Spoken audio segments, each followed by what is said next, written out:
मृणाल ने आखिरकार कॉल कर ही डाली परीक्षे को और परीक्षे को जाके पूछा कि आखिर परीक्षे ये तुमने क्या किया है। मेरे भाई की जिंदगी को जीर्ण करके रख दिया। मुझे सब पता चल गया है कि तुम्हारी कोई भी मंगनी नहीं हुई है। तुमने सब झूठ बोला था। आखिर इन सब चीजों के पीछे क्या वजह थी? क्यों तुमने बारी के साथ ये सब कुछ किया है? तुम्हें नहीं पता है कि वो तुमसे कितना प्यार करता है, लेकिन इसके बावजूद तुमने उसकी जिंदगी अजीरन करके रख दी। देखो, मैं तुम्हें कभी इस चीज़ के लिए माफ़ नहीं करूँगी, जिस पर वो साफ-साफ कह देती है कि देखो, अपने भाई से जाके कह दो कि मैंने पहले दिन ही उसको इस चीज़ के लिए मना कर दिया था। ये बात करने का कोई फ़ायदा नहीं और मुझ पे इस तरह से इल्ज़ामात लगाने बिल्कुल बेफिज़ूल है। जिस पर उसको मृणाल कहती है कि नहीं, तुमने कोई ना कोई हिम्मत तो दी थी ना भाई को, जिसकी वजह से वो आज इतना परेशान है। कुछ ना कुछ तो हुआ था जिसकी वजह से उसके दिल में ये सारी चीज़ें बैठ चुकी हैं। लेकिन जी, आप देखेंगे कि बारी बहुत ज़्यादा तकलीफ़ में है। आए दिन उसकी परेशानी में मज़ीद इज़ाफ़ा होता चला जा रहा है। उसका बाप कहीं न कहीं सोच रहा है कि कहीं ऐसा तो नहीं उसने अपने बेटे की ज़िंदगी को उसके हाथों ही तबाह करके रख दिया। लेकिन फिर वो कहता है कि नहीं, परीक्षा इस काबिल नहीं थी कि इस घर में आ सके। इसलिए जो फ़ैसला किया है ना, उसने बहुत बेहतरीन किया है। परीक्षा काफ़ी परेशान रहने लग जाती है, जिस पर उसकी दादी और उसकी माँ उसको पूछती है कि परीक्षा, साफ साफ बताओ कि आखिर क्या वजह है?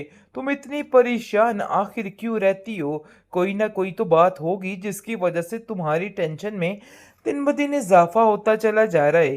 अरे भाई, मेरा दिल है मैं बारी से बात करूं और देखूं आखिर क्या मसला चल रहा है। मुझे ऐसा लग रहा है कि जैसे वो लड़का परेशान है, न जाने ख्वाबों में आ रहा है और अजीबो गरीब किस्म की बातें उसके बारे में मेरे अंदर समो रही हैं। जिसको सुनकर वो कहती है कि नहीं भाई, आप उसको कोई कॉल नहीं करेंगी, ना ही उससे बात करने की कोशिश करेंगी। आपका उसके साथ कोई भी रिश्ता नहीं है। ज़्यादा ख़राब है और कुछ ना कुछ तो ऐसा हो गया है जिसकी वजह से घर के मामलात मुझे सही होते हुए नज़र नहीं आते हैं। लेकिन जी, परीक्षा साफ साफ इनकार कर देगी और कहेगी कि आप कोई भी ऐसी बात बारी से नहीं करेंगी, क्योंकि आपको नहीं पता कि वो लोग किस तरह के हैं। कुछ लोग दिखने में और वैसे कुछ और होते हैं, बस उन लोगों का भी वही हाल है। लेकिन उसकी जो दादी है वो कहती है कि मुझे इस चीज़ का यकीन नहीं है। परीक्षा, तुम अभी दुनिया की इन सारी चीज़ों से वाकिफ़ नहीं हो। मैं हर चीज़ की बारीकियों को बड़े अच्छे तरीके से समझती हूँ और मैं ये भी समझ गई हूँ कि बॉरी बहुत ही अच्छा और नेक लड़का है और तुम्हें उसके बारे में इस तरह के वहमो गुमान पालने की बिल्कुल भी कोई ज़रूरत नहीं है। मैं तुमसे बस इतना ही कहूँगी कि अपने दिमाग को दुरुस्त करो और उसके बारे में तुम्हारे दिल में जो भी वसवसे चल रहे हैं ना, उनको निकाल डालो, क्योंकि वो सिर्फ़ और सिर्फ़ तुम्हारे ज़हन के मुताबिक चल रहा है और कुछ भी नहीं है। आप देखेंगे उसकी माँ कहती है कि बेटा, आखिर ये सब कुछ क्या है? मैं तो इतनी खुश थी कि सारे मामलात बड़े अच्छे तरीके से हल हो रहे हैं, लेकिन न जाने अचानक से ऐसा क्या हुआ कि हर चीज़, हर किस्म की खुशी जो है हमारी ख़त्म होके रह गई। वो कहती है कि आप फ़िक्र मत करें, जो होता है ना अच्छे के लिए ही होता है। बस ये भी समझिए कि कुछ अच्छा ही हुआ है, इसलिए आपको बिल्कुल भी परेशान होने की ज़रूरत नहीं है। जो कुछ भी होगा बहुत बेहतर होगा। उसकी माँ काफ़ी हैरान और परेशान है और कहती है कि मैं अपनी बेटी को इस तरीके से तकलीफ़ में नहीं देख सकती, और वो लीज़े से इस मामले पे बात करती है और कहती है कि लीज़े, मुझे साफ-साफ बताओ कि आखिर हुआ क्या है? क्यों परीक्षे इतनी परेशान है? लेकिन वो हमसे कोई भी बात शेयर करने को राज़ी ही नहीं। उसको ऐसा लग रहा है कि जैसे हमसे अगर वो कोई बात शेयर करेगी तो मामले काफ़ी ख़राब हो जाएँगे। हालाँकि ऐसा कुछ भी नहीं है, लेकिन तुम्हें उसे समझाना चाहिए कि हर बात को हमारे साथ शेयर किया करे, ताकि उसके दिल का बोझ भी हल्का हो सके। बारी नाया को देखते कि इतना परेशान है और कहता है कि न जाने क्या मिनाल ये लड़की है, बिल्कुल चिपकू सी है और हर चीज़ पर चिपक कर रह गई है।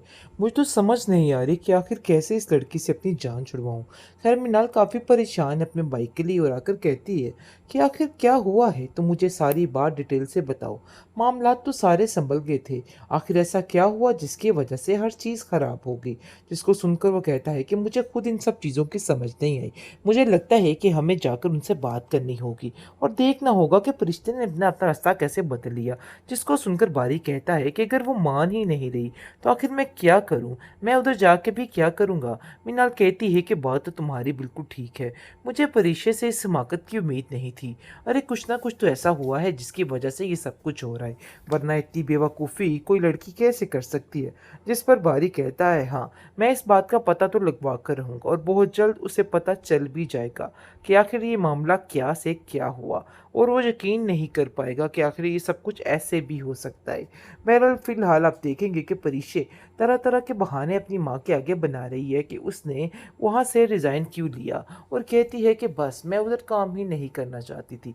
लेकिन हकीकत बिल्कुल बताने से कासिर है, क्योंकि वो जानती है कि उसकी माँ उसके चेहरे के ऊपर पड़ी परेशानी को बड़े अच्छे तरीके से भांप लेगी और उसको पता चल जाएगा कि आखिर ये सारा माजरा क्या था, क्योंकि वो इस बात से जान छुड़वाने के लिए इन सब चीज़ों को अब पीछे छोड़ रही है।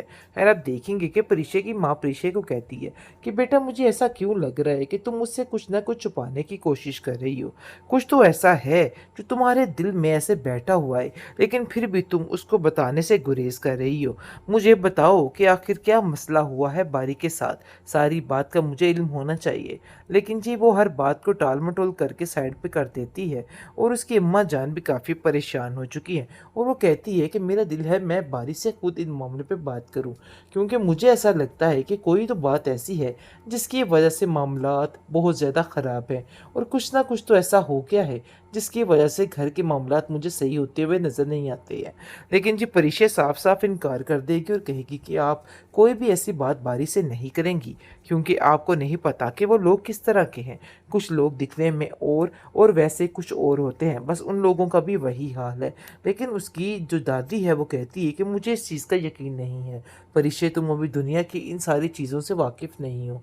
मैं हर चीज़ की बारीकियों को बड़े अच्छे तरीके से समझती हूँ, और मैं ये भी समझ गई हूँ कि गौरी बहुत ही अच्छा और नेक लड़का है, और तुम्हें उसके बारे में इस तरह के वहमो-गुमान पालने की बिल्कुल भी कोई ज़रूरत नहीं है।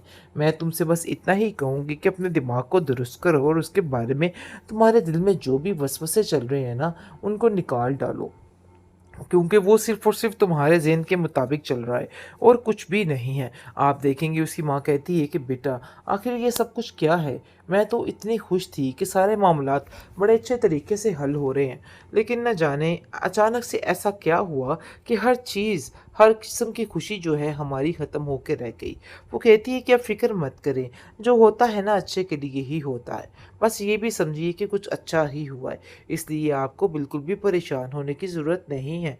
जो कुछ भी होगा बहुत बेहतर होगा। उसकी माँ काफ़ी हैरान और परेशान है, और कहती है कि मैं अपनी बेटी को इस तरीके से तकलीफ़ में नहीं देख सकती, और वो लीज़े से इस मामले पे बात करती है और कहती है कि लीज़े मुझे साफ-साफ बताओ कि आखिर हुआ क्या है? क्यों परीक्षे इतनी परेशान है? लेकिन वो हमसे कोई भी बात शेयर करने को राज़ी ही नहीं। उसको ऐसा लग रहा है कि जैसे हमसे अगर वो कोई बात शेयर करेगी तो मामले काफ़ी ख़राब हो जाएँगे। हालाँकि ऐसा कुछ भी नहीं है, लेकिन तुम्हें उसे समझाना चाहिए कि हर बात को हमारे साथ शेयर किया करे, ताकि उसके दिल का बोझ भी हल्का हो सके।